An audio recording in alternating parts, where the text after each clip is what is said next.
Сәлем достар, бүгін сіздерге иммунитетті көтеретін дәмі ерекше пайдалы шырын жасаймыз асқабақ пен апельсиннен.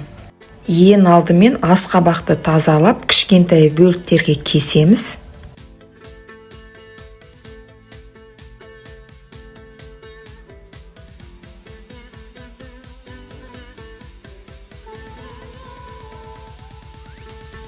Барлығын кастрөлге салып, су құямыз да отқа қоямыз. Бұл шырынға суды көп құймаймыз, асқабаққа сәл жетпеуі керек. Содан кейін асқабақтың дәнін де саламыз. Енді 5-10 минут қайнатамыз жұмсарғанша баяу отта. Асқабақтың піскенін тексеріп аламыз да ситаға салып қасықпен немесе шөмішпен мыжғылаймыз. Пюре секілді жұмсақ болуы керек.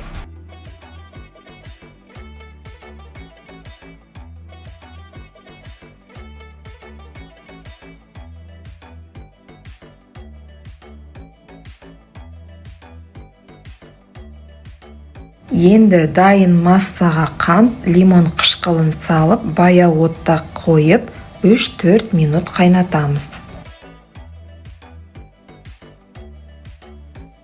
Апельсинді жақсылап жуып аламыз, екіге бөліп, ішіндегі шырынын сығып аламыз бір ыдысқа.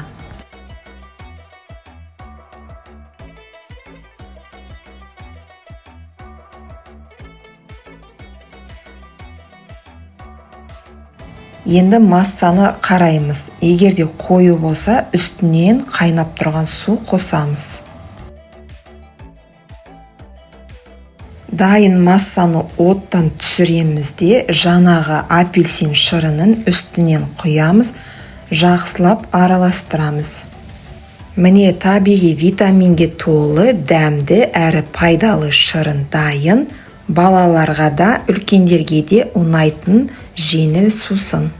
Сіздермен болған Ақгүл, келесі видеода кездескенше.